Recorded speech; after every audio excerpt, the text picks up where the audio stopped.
Aléjate tu mano. Aléjate tu mano. O eso, échalo para atrás. Bueno, bendiciones para todos en el nombre de Jesús. Me dirijo a todos vosotros a través de estos medios y les saludo en el nombre de Jesús.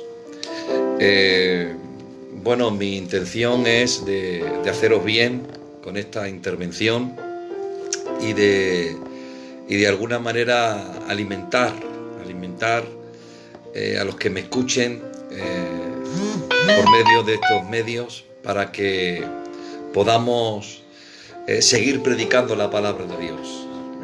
La palabra de Dios no está confinada, la palabra de Dios no está recluida.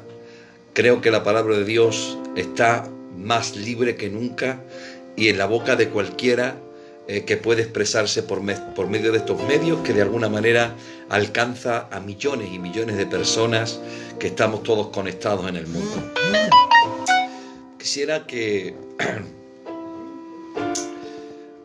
reflexionáramos un poquito sobre todo lo que está ocurriendo, ¿verdad? Y creo que tenemos tiempo para ello y lo estamos haciendo. Y yo quisiera hoy tocar un punto que ya pasó en las Escrituras para ordenar las convicciones doctrinales que tiene el creyente y que debemos tener. Y más en estos tiempos, no nos podemos dejar mover por la emoción. En estos tiempos que corren no nos podemos dejar por la emoción. Tenemos que dejarnos llevar por la palabra. Por eso, hoy más que nunca, a la hora de interpretar la Escritura hay que tener mucho cuidado. Yo le pido a los maestros bíblicos y le pido a los predicadores y le pido a todos los que manejan la Escritura que seamos cautos a la hora de interpretar las Escrituras. Por favor, seamos cautos, porque el pueblo está muy sensible. El pueblo está que se agarra a un clavo ardiendo, pero hay que enseñar conforme las Escrituras enseñan, ¿de acuerdo? Y está bien que están saliendo muchas personas que están dando profecías, que están trayendo... Eso está muy bonito, eso está muy bien, pero la base bíblica es lo más importante. ¿De acuerdo? ¿En qué época estamos viviendo? ¿En qué tiempo bíblico estamos viviendo? ¿Estamos en la gran tribulación? ¿No estamos en la gran tribulación? En fin, todo esto, pues quisiera en esta tarde tomar un ejemplo que ya le pasó al apóstol Pablo, que vivió una época también difícil, ¿verdad? Pero que gracias a esa historia que voy a contar ahora a continuación, tenemos la doctrina clara del arrebatamiento. Ya sabéis que el arrebatamiento era una doctrina muy velada. A nadie se le reveló el arrebatamiento, solo al apóstol Pablo. Todos los demás hablaban de la segunda venida, que Cristo va a venir a la tierra a reinar. Esa se llama la segunda venida en gloria, y eso es venida. Pero arrebatamiento, ¿verdad?, es en el aire, entonces no llega a llegar a la tierra Jesús. Eso era un misterio, ¿vale? Era un misterio que Él se lo reveló a las iglesias que Él había levantado. De lo que sabemos ciertamente fue a Corintios y ahora a Tesalónica, que es el tema que vamos a tocar en este momento. Bueno, pues el apóstol Pablo en su segundo viaje misionero, ya sabéis que él tuvo 3 viajes misioneros, pues en el segundo, que cogió a Silas y a Timoteo con él, pues empezaron a ir por toda la zona de Asia y llegaron a Tesalónica. Entraron en Tesalónica y ya cuando entraron en Tesalónica, pues lo primero que hacía el apóstol Pablo era irse a una sinagoga y empezar a predicar al pueblo judío. Bueno, pues en esa sinagoga y el pueblo judío, pues estuvo por 3 días de reposo. Tenemos que recordar que los días de reposo eran el sábado y solamente el sábado era el día de poder enseñar. O sea que lo que estuvo el apóstol Pablo en Tesalónica fueron 3 semanas.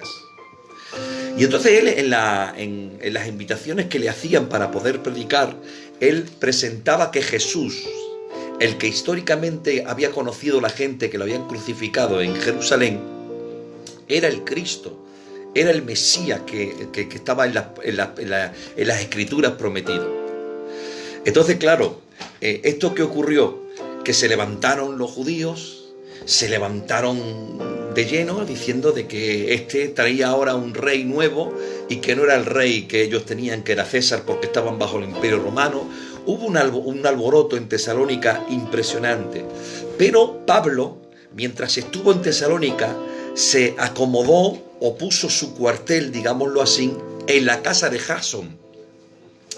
Este hombre, Jasón, recibía a todo el mundo en su casa. Y entonces en esas 3 semanas, solo 3 semanas, el apóstol Pablo enseñaba a los gentiles y a los judíos que se habían convertido, que venían a la casa de Jasón, porque el día de reposo era un cierto límite de hora. Pero en la casa de Jasón el apóstol Pablo enseñaba, y ya sabéis que él era un hombre que no paraba de hablar y de enseñar la palabra de Dios, fuera de día o fuera de noche. Y estuvo esas 3 semanas enseñando acerca del reino de Dios. ¿De acuerdo? Bueno, y él pues tuvo que marcharse por el alboroto que hubo en Tesalónica y se marcharon. Pero al poco tiempo, no pasó mucho tiempo, que él envió a Timoteo a ver cómo había quedado la iglesia allí. Porque había estado muy poco tiempo, quizás era el único sitio que había estado tan poco tiempo enseñando la palabra. El apóstol Pablo le gustaba enseñar y dejar bien arraigada la palabra de Dios en los corazones y en los creyentes. Y aquí no había tenido la ocasión porque la persecución hizo que se marchara de allí. Entonces, por preocuparse, mandó a Timoteo a ver de qué manera estaban y cómo estaban. Y cuando Timoteo llega a él de nuevo para darle la información, le dicen, siguen estando en la fe, te añoran mucho, te quieren mucho, Pablo, pero hay una serie de problemas, una serie de preguntas que tienen duda y que han quedado un poquito confusos. Sobre todo con la segunda venida de Cristo. El apóstol Pablo enseñó sobre esto, pero ellos no habían comprendido muy bien, y entonces le hacían algunas preguntas, como por ejemplo, ¿qué pasaría con los creyentes que murieran antes de la segunda venida? Siempre cuando hablo de la segunda venida, estoy hablando de Cristo a la tierra a reinar. Quiero que esto quede muy claro, por favor. Quiero que esto quede muy claro. La segunda venida a la tierra a reinar. Entonces, claro, el apóstol Pablo empezó a hablar de esa segunda venida a ellos, antes de escribir, y lo que iba a ocurrir y lo que iba a pasar. Pero ellos preguntaron, bueno, ¿y los que han muerto y no han llegado a la segunda venida? Es decir, que han muerto ya, que han muerto algunos seres queridos que habían muerto en ese periodo, ¿qué pasa?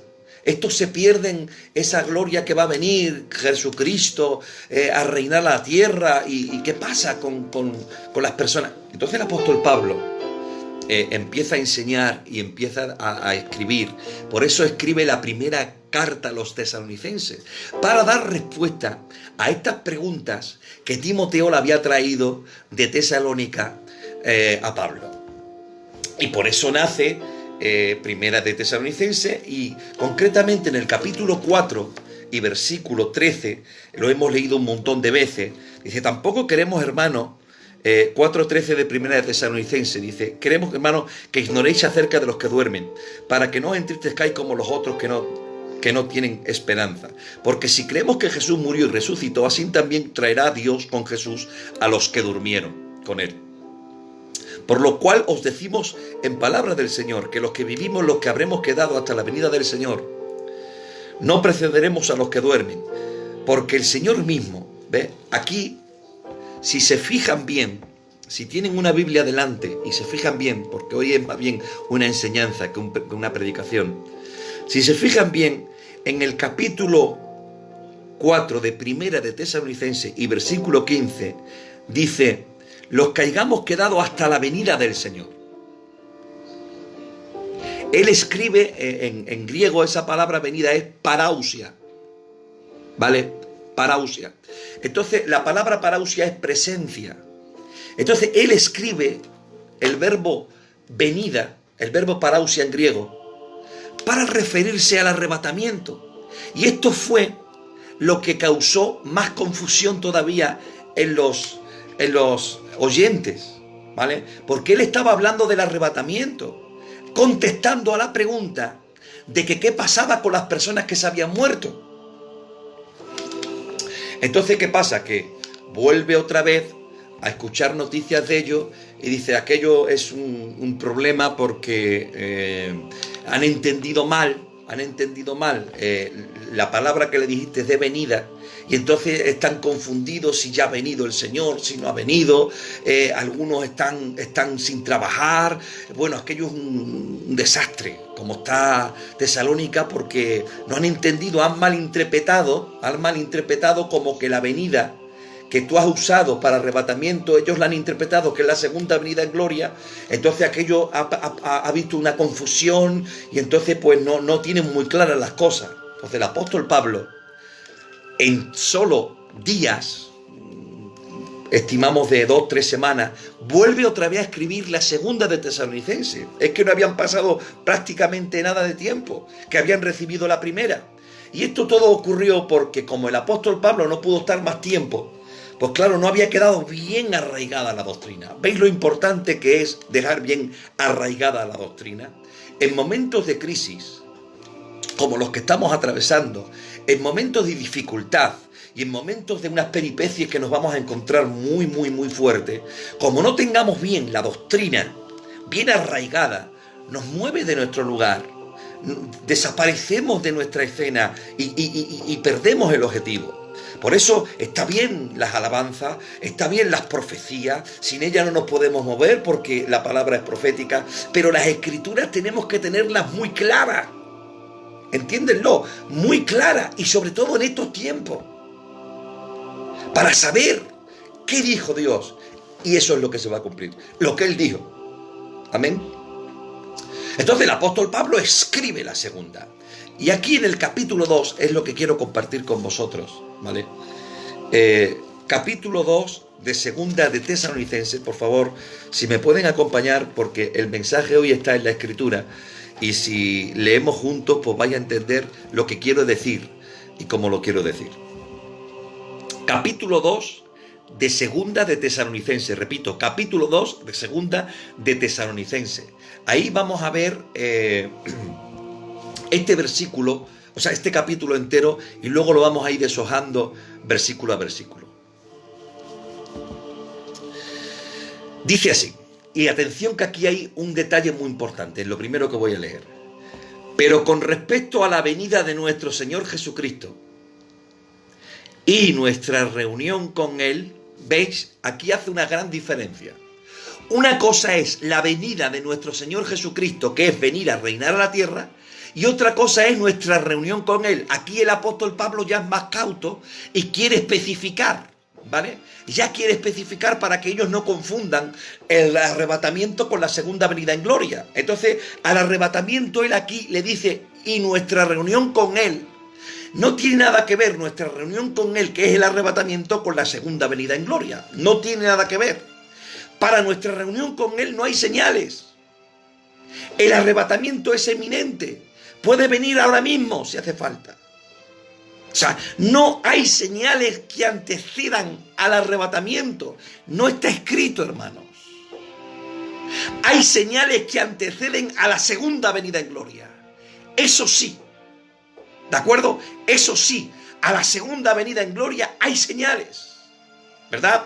Están luego los llamados dolores de partos. ¿Verdad? Que eso es desde que Cristo se fue hasta la segunda venida en gloria, y ahí sí que podíamos incluir algunas señales de terremotos, de peste, y nunca mejor dicho lo que estamos viviendo. Sí, pero las señales de que tienen que venir antes de la segunda venida en gloria, que es cuando de alguna manera se va a plantar el reino milenial, eso no tiene nada que ver con el arrebatamiento. El arrebatamiento será antes. Amén. Por eso, aquí él quiere dejar muy claro, con respecto a la venida del Señor Jesucristo y nuestra reunión con Él, son dos cosas diferentes. Amén. También lo quiero dejar claro para vosotros. Nuestra reunión con Él es el arrebatamiento. Y ahí no hay señales. Pero para la venida hay unas señales que os las voy a predicar ahora, ¿vale? Pero esto es para la segunda venida en gloria, no para el arrebatamiento.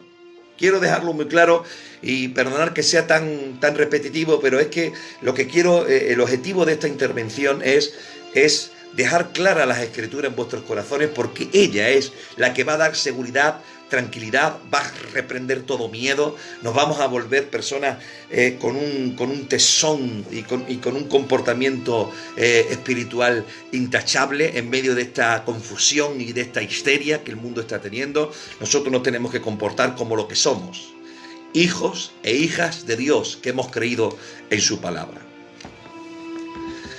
No os dejéis mover fácilmente de vuestro modo de pensar, ni os conturbéis ni por espíritu ni por palabra, ni por carta como si fuera nuestra, en el sentido de que el día del Señor está cerca.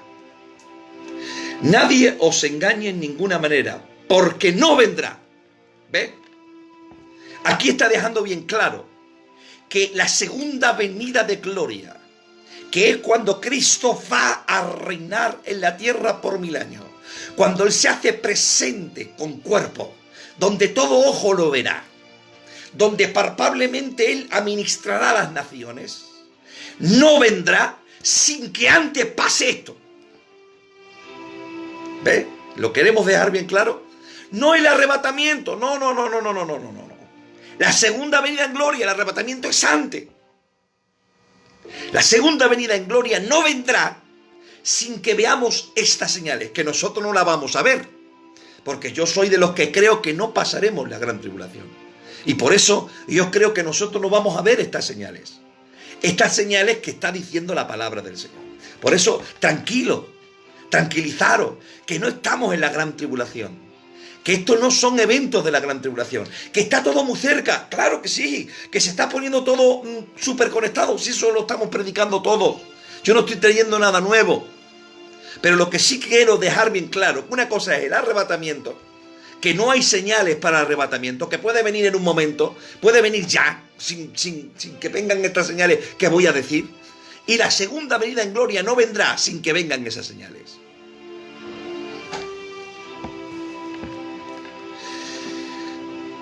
Nadie os engañe en ninguna manera, porque no vendrá sin que antes venga la apostasía. Vale.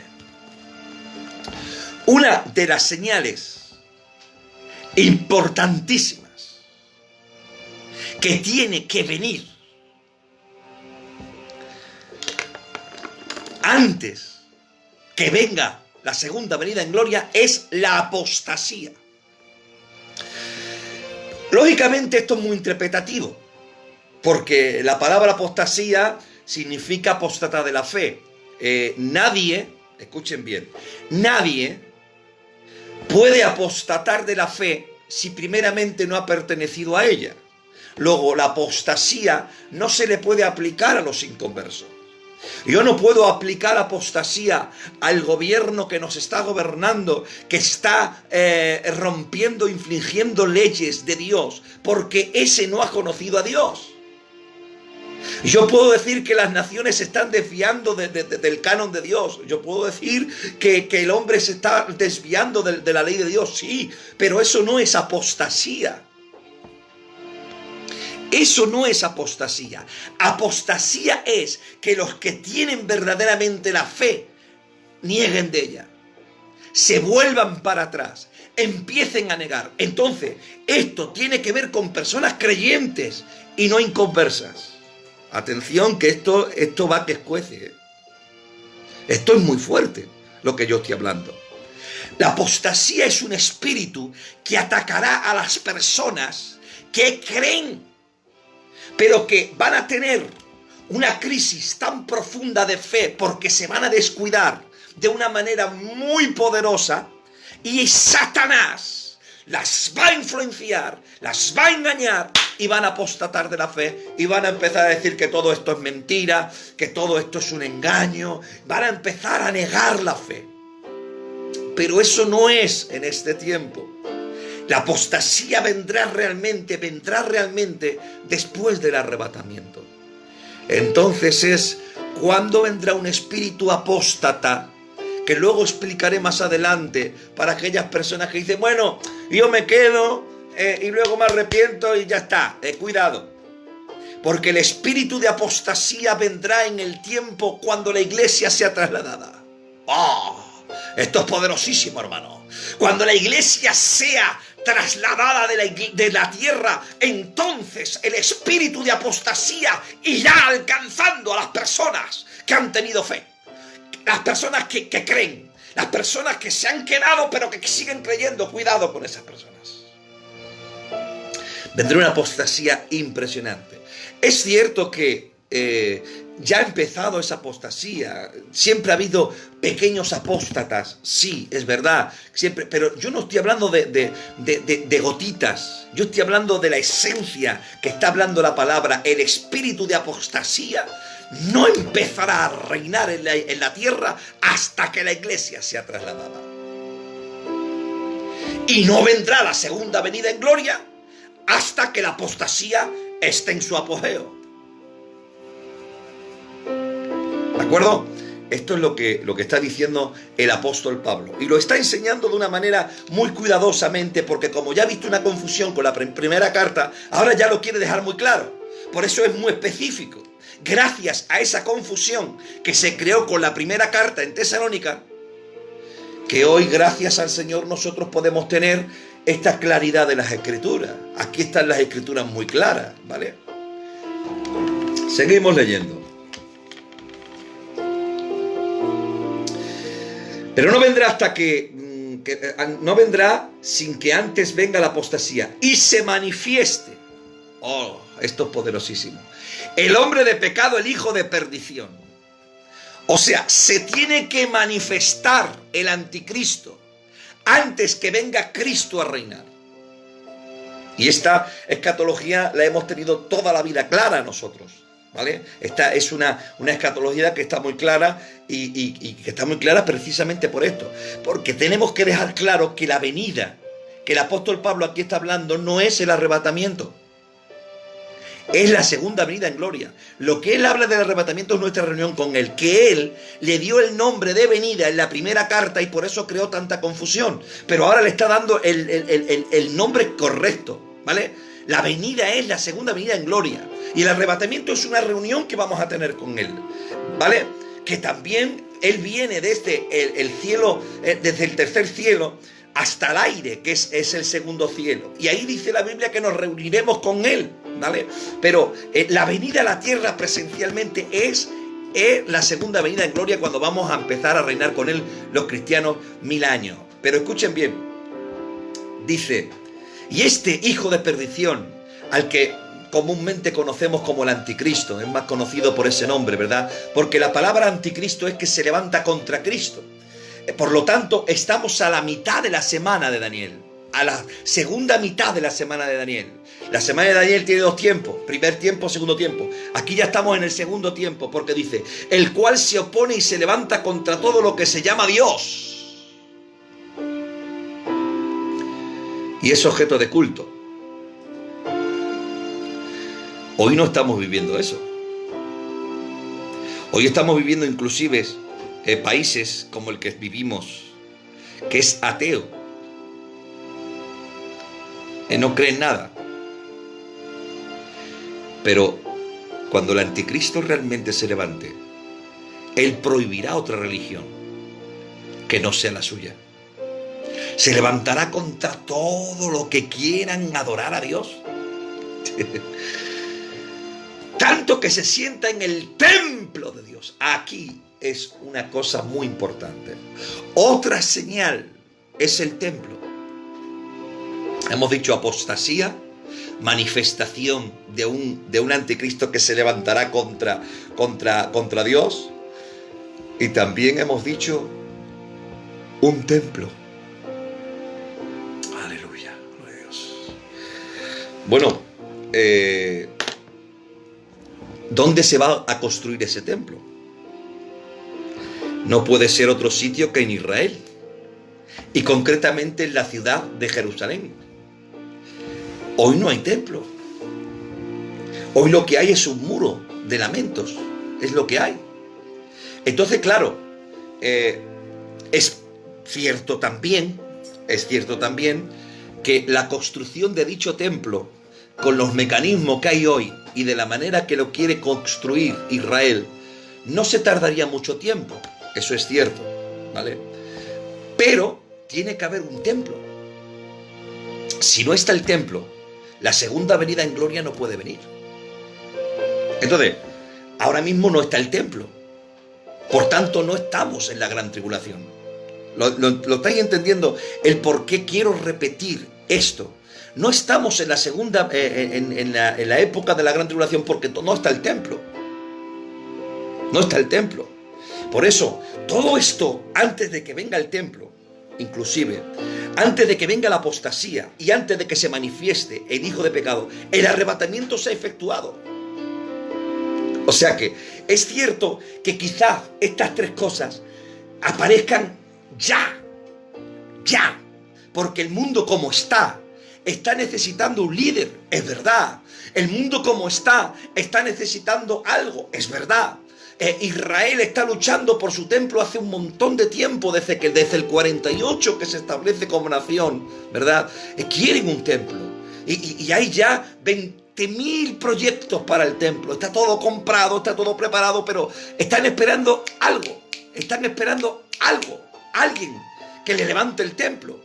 Que para Israel será su Mesías, pero para nosotros es el anticristo, que engañará a ellos, haciéndose pasar por el Mesías, haciéndose pasar por alguien grande, alguien bueno, alguien que les ayuda, y le construirá su templo. Pero ya la iglesia no estará aquí. Seguimos leyendo. Y ahora vosotros, en el verso 6, vosotros sabéis lo que lo detiene, a fin de que a su vez sea quitado de su debido tiempo. Ahora vosotros sabéis lo que lo detiene, a fin de que a su debido tiempo se manifieste. Porque ya está en acción el misterio de la iniquidad.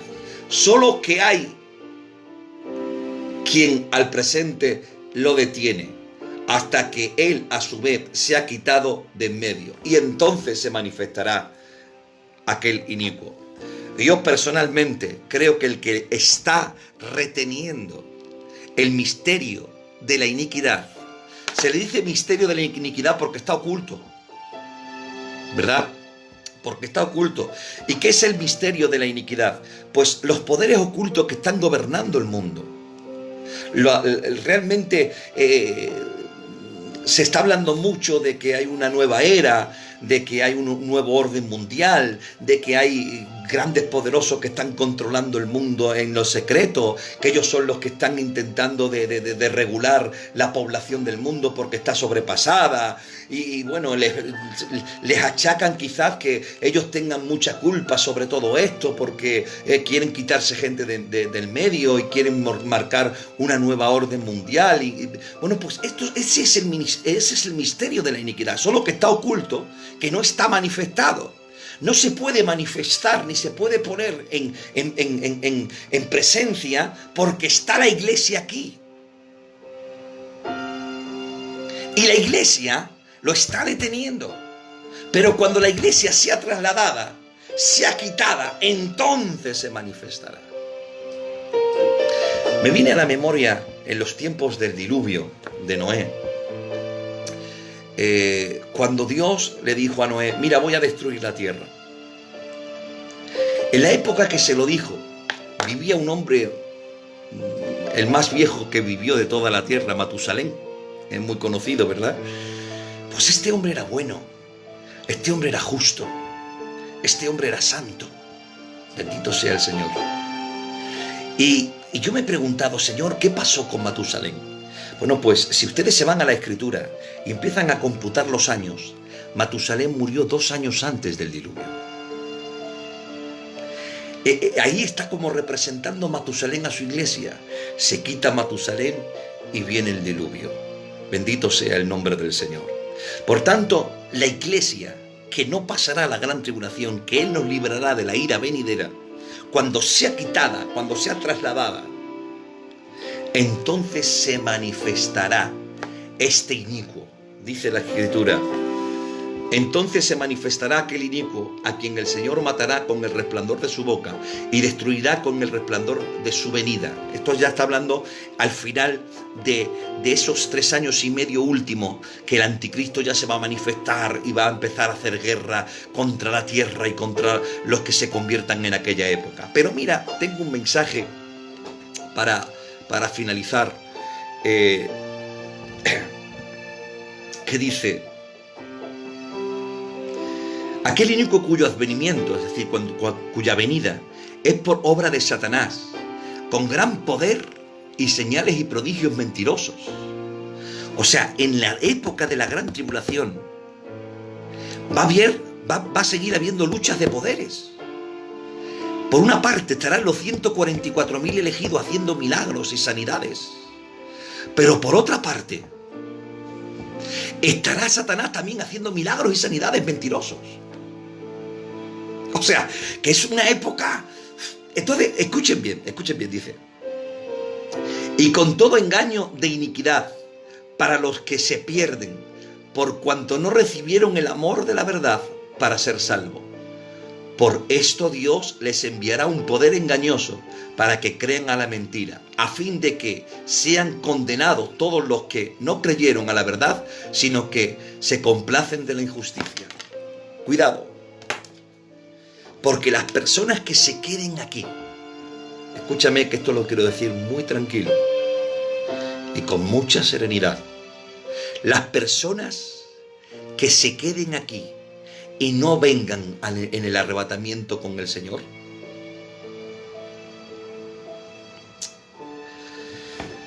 pueden caer en el peligro de ser tomados por un espíritu engañoso, porque Satanás va a empezar a hacer milagros engañosos, prodigios engañosos, con estos que habían creído. Porque luego habrá otra multitud vestida de blanca, de la que nadie puede contar, de toda tribu, de toda nación, de toda lengua, que está en Apocalipsis capítulo 7. Esos son los recién convertidos del mensaje de los 144.000 elegidos. Pero yo te estoy hablando de los que han creído y se han quedado. Cuidado con esos, porque pueden ser poseídos por un espíritu de apostasía y pueden ser engañados por esos milagros malos que dice que va a hacer Satanás, engañosos y mentirosos, y se puedan condenar para toda la vida. Por eso, ahora que estás a tiempo, ahora que estamos en el verdadero camino, ahora que todavía no ha venido el arrebatamiento, que todavía no han venido las señales que estamos hablando de apostasía, de manifestación de pecado por parte del anticristo y de la construcción del templo. No ha venido todavía la segunda venida en gloria. No estamos en la gran tribulación. Aún hay tiempo. Aún hay tiempo, hermanos. Aún hay tiempo de arrepentirse. Aún hay tiempo de ponerte a cuenta con Dios. Aún hay tiempo de decir: Señor, yo te acepto en mi corazón. Yo quiero guardar tu fe. No me quiero enfriar en amor. Porque ¿sabe el problema que puede venir en estos tiempos? Que haya un enfriamiento de amor. Por eso, conéctate conmigo ahora. Y voy a orar por ti, para que un bautismo de amor, hermanos míos. Tenemos que volver a las sendas antiguas. Sin darnos cuenta, estamos volviendo a las sendas antiguas. ¿Cómo empezó la iglesia? Sino por las casas. Está todo volviendo atrás, ¿verdad? Dicen que hay una limpieza en la contaminación en el aire impresionante. Se está volviendo todo al principio, ¿verdad? Volvemos todo al principio. Vamos a volver a las sendas antiguas, al genuino evangelio, a la relación directa del Dios con nosotros. Yo estaba dando un ciclo antes que nos interrumpiera esta crisis de la relación con el Espíritu Santo. Es la hora de tener esa relación más contundente, que la verdad retunde en las paredes del alma y profundicen en la conciencia de nuestro espíritu, nos limpien correctamente por su sangre preciosa y nos agarramos a la fe inconmovible, que no necesito otra cosa que su palabra, que Él me ha dicho, que Él vendrá y que no tardará. Por tanto, yo no tengo miedo a esto, ni tengo miedo a lo que puede venir, porque conmigo el Señor está. Padre, yo oro por tu pueblo ahora que me están conectando. Oro por ello en las casas, para que el espíritu de histeria, el espíritu de miedo, el espíritu de pánico, el espíritu de temor desaparezca de los hogares y venga el espíritu de amor, porque el amor echa fuera el temor. Gloria a Dios. Y puedan, Dios mío, vivir confiados. Gloria a Dios. Puedan vivir reposados. Que aunque anden por el fuego, no se quemarán. Aunque anden por las aguas, no se ahogarán. Jehová es mi pastor y nada me faltará. Y aunque ande en valles de sombra y de muerte, no temeré mal alguno, porque tú estás conmigo. Os bendigo en el nombre de Jesucristo. Y la paz que sobrepasa todo entendimiento llegue a cada corazón. Que el Señor bendiga. Y un beso y un abrazo para todos. En el nombre de Jesús.